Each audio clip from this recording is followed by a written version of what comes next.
Welcome to Purpose 360.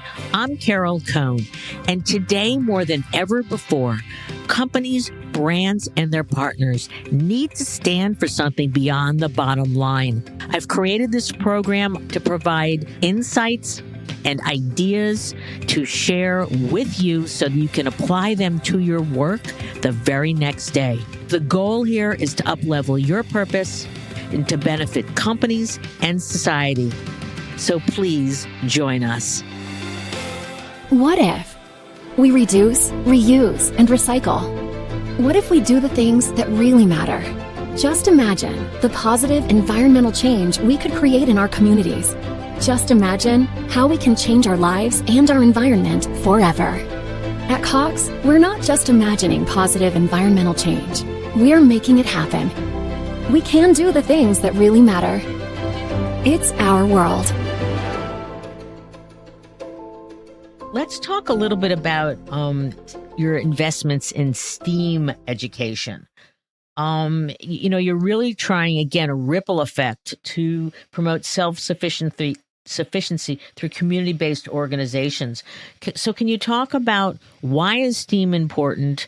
How are you, again, energizing local groups to truly bring true impact in local communities? Yeah, this has been an exciting change for us as well. When I started, one of the things Bob challenged our team to do was to really help refine what we wanted the community agenda to be, to take all of this great work that had happened over so many years in the community space and make sure it was really strategically linked to purpose. And when we started by doing two big things. One was an overview of where we have strengths, and we talked a lot about those around innovation. We're really a technology company when it comes down to it. And then we did a lot of employee listening. How do the employees want to engage with purpose? And how do they want to engage with sort of volunteerism and community partnerships? And what we heard over and over is that they really wanted to know how their time spent could help change some of these big world problems. And they were really excited about solutions that, as they said, were not Band-Aids, that were really getting to the underlying systemic challenges our communities were serving. And so after, boiling down 18 months into 30 seconds, where we landed was this focus for our community work on solving environmental and STEAM challenges for underserved communities. And it was really with this premise that this could break down barriers, that it could really solve some of the larger problems community members might feel if they had access to skills training, to job creation, to all the things that fall under STEAM. And if you have a career path, you have a lot of other access as well. So that, it was really all that feedback that led us to this focus. And we are still growing. We are still learning our way here, but there's been a couple of exciting things that we've done. We've launched a national partnership with Girls Inc., focus on educating and providing STEAM resources across the country. And that takes a lot of forms. Sometimes it is, career days where girls all over the country can hear from some of our STEAM women technology leaders. Sometimes it is market days where the girls go for a week of entrepreneurship and business camp, and then build business cases and products and come sell them when we're in person on Cox campus. And in our chat and the markets and the chapters, it comes to life in lots of different ways. So we're excited about that partnership.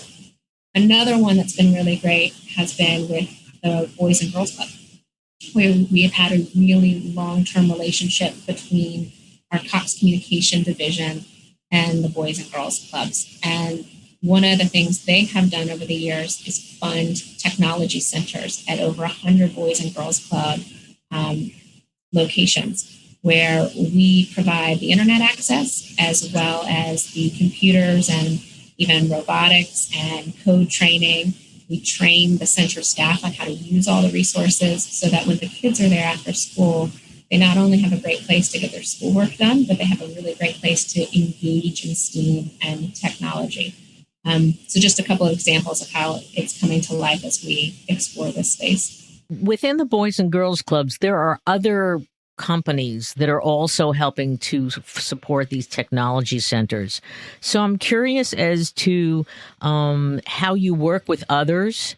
And again, you've got this ripple effect. So it seems that you will be very open to it. But I think that we often talk to companies who go, no, I want to own it. And so can you share a little insights into how you share versus own? Well, one of the issues that we're trying to solve in this whole STEAM space, of course, is just this terrible gap, this digital learning gap, right? And which has been exacerbated by the pandemic, where you're actually seeing individuals who are now trying to school from home, and either they don't have internet service or not an internet service that isn't good enough for them to be able to stream and that type of thing. So it's even causing a greater divide in that space. So one thing I'll share before I talk about an announcement we made last week, which was really exciting, was Cox years ago pioneered a program called Connect to Compete. And this program was designed to help bridge that digital divide. And what it does is identifies individuals who are on the free or reduced lunch program at school. And it offers them not only a very low-cost internet service, under $10 a month, but also provides training, recycled technology and equipment, and even training for parents so that the households can learn more about how the internet works and just what an advantage it is to a household. So that was actually then adopted by the whole cable industry. So Comcast and some of the other sister organizations that we have created their own programs that tackle this same issue. So it's one of the ways we have shared. We developed that, and Comcast's program is called Internet Essentials. It's basically the same type of program that they offer in their markets. But just last week, Cox Communications President and CEO Pat Esser, he announced the launch of a new Cox Cares Act Solutions for Education. And this is a $60 million commitment over the next year, specifically to closing that digital learning gap through a partnership with cities and school districts, counties, and community-based organizations, all with the single goal of helping get families connected. We're super excited about that, and we're really, and of course, we're working with those communities where we have a presence. But we're hoping once again that this will also have a ripple effect, and that some of our peers out there will help us with this, because it really, we stand the chance of a generation of kids who fall behind, and it will be very difficult for them to catch up unless we provide them the tools they need. And as an internet provider, we feel that we have a responsibility in helping solve for this. Again, you can't solve these problems alone. So it's a tremendous thoughtfulness that allows companies to share and scale. So kudos to you. I'm so excited. You've talked about Atlanta and how Atlanta is so important. It's your home. And obviously, in the last few months, there's been tremendous, racial injustice situations as in Atlanta, but in other cities. And I know that Alex released a very compelling statement renouncing racism and hate. And you took a variety of, very candid internal actions, introspection, as well as some external actions. Can you talk about what you did and how it made both of you feel as, colleagues within Cox? Yeah, thanks. It's been, I think, a trying year for everyone. I think what you continue to hear is how overwhelmed people tend to feel right now. And I think one of the things that I found most sort of uplifting was how much across the company people joined together to really start thinking about what we can do to move forward in a positive way. So one of the things Alex's statement is public, of course, but what I was really pleased to see is the work that happened behind the scenes. So almost immediately, a task force of, I think, about 40 or 50 employees was pulled together to bring a cross-divisional, cross-expertise folks together to really think about what are all the different ways that we can be a part of solutions together. And so that task force, which we internally call the Actions Speak Working Group, still meets. We were meeting multiple times a week. Now we meet about once a week to really come together around the programs around that we're going to bring to life. So it starts with listening to the employees, which we did. We held so many listening sessions for weeks at a time to really understand how our employees were feeling, to understand what support they needed and what actions they expected the company to take in response. And we are going through that list one at a time and answering the call to action for each of them. So, for example, our employees were pretty loud and clear about the role for voter participation. And we already had a lot in the works that we talked about earlier, but it was a great opportunity to make sure our employees knew we heard them, that we were partnering with Rock the Vote to provide voter registration and information and access. We provided the paid time off to vote. And then we took it a step further because our employees had so much energy and enthusiasm and creativity that we also took that campaign public to our customers. So we used all of the assets we had developed for our employees with Rock the Vote to share on our Auto Trader and Kelly Blue Book websites. Those have had close to 1 million impressions, so it helps our customers figure out their own voter registration information. And we're sharing it through the program Bob just talked about, Connect to Compete, so that all of those users who may not have had the resources because they lacked internet connectivity now can register to vote as well. So what's interesting is that working group continues to innovate, to think outside the box, and to bring in all of these brains. It's interesting, it's sort of Alex's vision come to life. All of these brains around the table to think about how else we can participate in solving for all of these inequities. So I was feeling a lot of, to answer your question, a lot of hope and energy. We also, as you may know, Alex dedicated $1 million to give to social justice and civil rights organizations. Rather than make that decision on where the money should go as the philanthropic arm of the business with my team, we used the polling of our employees to ask them what changes they want to see, what kind of groups did they want that money to go to, what focus did they want those groups to have. And that really informed our decision on how to give the money away. So it's, for me, been very reassuring to see this top-level leadership and commitment partnered with hearing the voice of the employee and answering to where they're feeling the need is the strongest. And Bob, how did you feel? Well, just an overwhelming sense of pride and how the company during this difficult time, has really, really stepped up and not surprising. Maury's been here 3 years now or so, working on 4, I think. I've been here 18.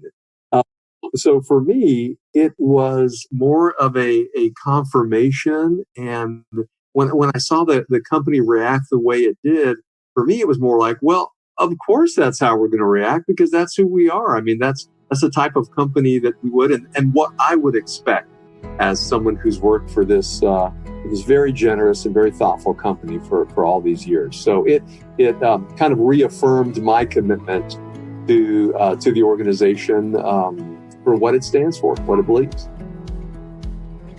Let's pause for a moment, and I'd like to pivot to a new small segment called In the Know.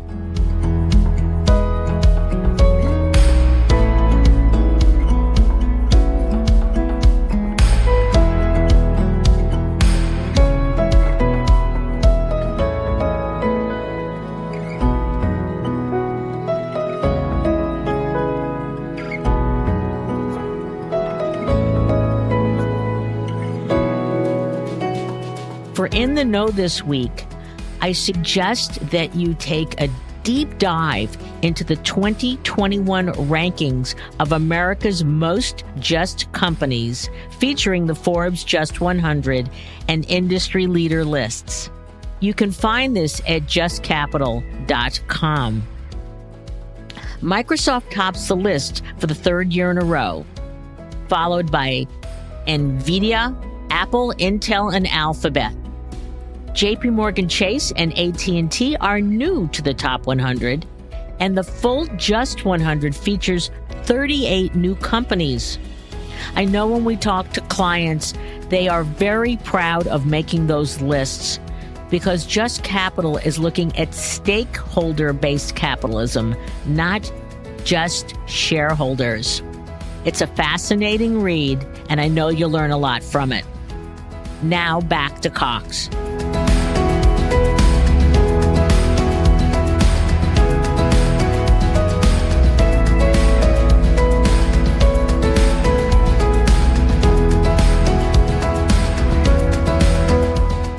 We'd like to know, you've talked so many wonderful, you shared insights and talked about the ripple effect and sharing and scaling. If you're you're at some conference and you're going to meet not a privately held company, a publicly held company, but from what you know and what you've learned from your incredible purpose and your principles and values, what 3 insights, and I might get 6 because I might get 3 from Bob and 3 from Maury. So would you like to share with them as they're on their journey to identify and then really embed their purpose in their organization? So I think we learned through this process that your purpose really lives within your people.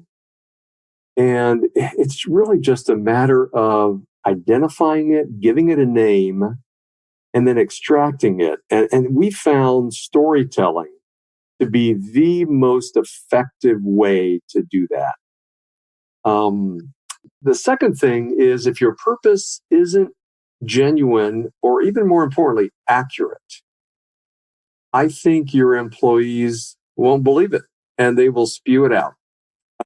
They know if the purpose is on point because they're living it every day.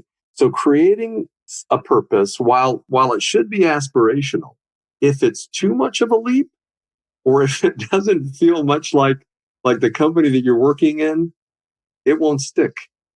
I think Bob's spot on. What I would add is that it needs to be uniquely you. And I think Bob's right that employees will see through it. It also needs to be where you have a right to have a seat at the table. Otherwise, it sort of comes and goes with leadership. And rather than sort of being part of the core DNA that employees can iterate on and build on, and that can grow and innovate over time. It's part of why we have this focus on STEAM and environment when it comes to our corporate responsibility programs. We have strength and expertise and knowledge there. And I think when you play to that, your employees also understand how their day-to-day work can influence and be a part of that change. And it really becomes a really nice match. The other piece I would share is that you have to find ways to share and invite others along. Part of knowing where you're strong also means that you know where you need support to fill out the full suite of solutions. These really big problems will not get solved by one player, whether it is one company or one government entity or one community partner. And so I think that really comfortable, transparent sharing will allow others to join you and have a seat at the table with you to find those solutions. And we're not going to get anywhere in terms of systemic change if we're all doing this by ourselves. I'm curious, Maury, when you say comfortable, transparent, and sharing, what does comfortable mean in that context? Yeah, for me, it means that you have to have some trust to have candid conversations, both internally, but also externally, picking really great partners, whether it's the nonprofit partners or other corporations, where you acknowledge what you can do best and also where they are strong. We never, for example, want to tell our nonprofit partners how to operate or the best way to solve their problems. We want them to bring them to us so that we can iterate together on where we can be of most use. What a great partner. So, gosh, I hate to end this, but I'm going to have to. But maybe we'll come back in 6 months and see how you're progressing in so many of these areas. But I always like to give my guests the last word. So what haven't we asked? I think you've asked it all, Carol. What I would just say is thank you for the time and the invitation to share. The more we do this, the more we can join others. So I'm eager to hear what other great ideas you come up with through your podcast with other companies so that we can join forces. Okay, that would be great. And Bob? You're a great interviewer, so you've asked a lot of great questions. What I will do is I'll pile on from what Maury said and really just thank you for creating a platform for companies and individuals to share these purpose journeys and these purpose stories. And what we know from Edelman's most recent research, people are looking to businesses to help solve some of these systemic issues more than they are governments. That's for sure. We really have an opportunity to take that mantle of responsibility and using business and all that we bring to bear to help solve some of these things. So we're in a wonderful position to help drive change, and I hope that others can join us in helping do that. So it sounds like you're open for listeners to reach out to you and perhaps ask some questions. Absolutely, of course. And let me ask one other thing, because I don't think we spent enough time on it. And it has to do with your new businesses, your clean tech, your clean energy, your sustainable food and agriculture, because those are bottom line, profitable, profit-seeking businesses where you've taken your purpose and a sustainability lens and a community lens, and you're bringing it right into the center of idea creation, value creation, and also solving. It's like a win for the business and a win for society. So before I let both of you go, I would love you to touch on, each give a story from one of those businesses about why you're leaning into them so strongly. Sure. I mean, I think one of our big plays has been Bright Farms, which is a sustainable agriculture play. So Bright Farms makes lettuces. Their model is to be in urban centers where you can have essentially very large greenhouses in an urban environment. So you are both reducing the amount of water it takes to grow. You're reducing any pesticide needs and fertilizer needs. You are shortening the growth time, and you're shortening the time to market, so that the vegetables don't have to travel as far and don't need all the chemicals to have a longer shelf life. So there's a whole lot of environmental value there. If you can do all of those things, there's also incredible cost value.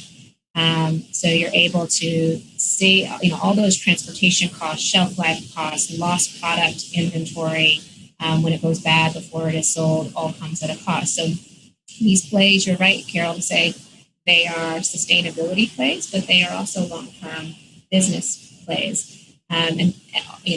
Food is an easy way for each of us as a consumer to also see the value. We want our food to be fresher and healthier and grown closer to home. So I think it's one of those that's really tangible for us to each understand as a consumer. I'm sure that you are also thinking about food deserts, and that in the inner city and underserved communities, there is to get to a grocery store is a chore. And so is that also part of the thinking with Bright Farms? Yes, I mean, absolutely. Right now, it is still a growing business in terms of its reach and its locations. But you're exactly right, Carol. When we think about the long-term implications of making Bright Farms even bigger with even more locations, the solutions it can have in that space are, to use your analogy, the ripple effect is sort of limitless. So we're excited to see what can happen, because if you can solve for the the food desert challenge, we can solve a lot of other underlying health needs as well. And Bob, can you give an example of one of these new ventures? Yeah, so we're invested in a company called Carbon Lighthouse. And they're a wonderful organization. Their tagline is Profitable Climate Solutions. So they're not shy at all about what their intentions are. But, they really believe that businesses have everything right in front of them in order to solve some of the global emissions issues that we have, which 20% of global emissions come from non-residential buildings, right? So commercial type buildings. And what they do is they re-engineer new ways for businesses and buildings to become more efficient. And every building has an opportunity where this can be done. And we think there's a huge opportunity here to really get these businesses' houses in order to just operate more efficiently. A little less sexy than some of the other things, but clearly something right in front of us and a huge opportunity. So in closing, Bob, what's it like to be Bob? And you wake up in the morning, you've been there 18 years, Cox is huge now. But, how do you address the next day? Bob, what's it like to be Bob? Yeah, what's it like to be Bob? But Maury, I'm going to ask you too, what's it like to be you?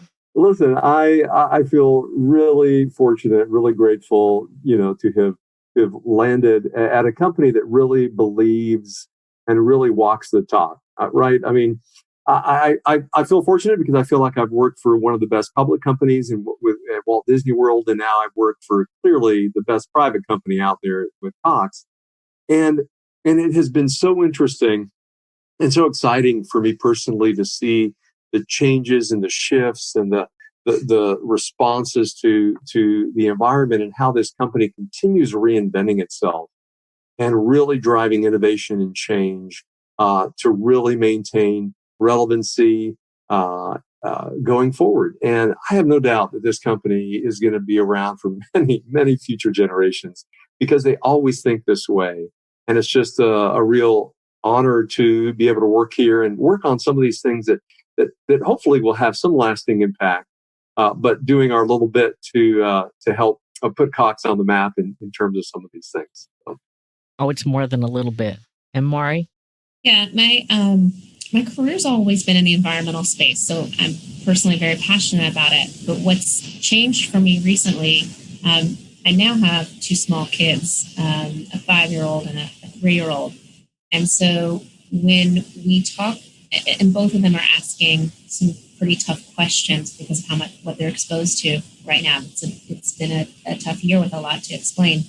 So when we talk about getting to work every day on changes that can be generational, it's just an incredible privilege to feel like I get so much license from a company to participate in big changes that I can see will have on the faces of my kids.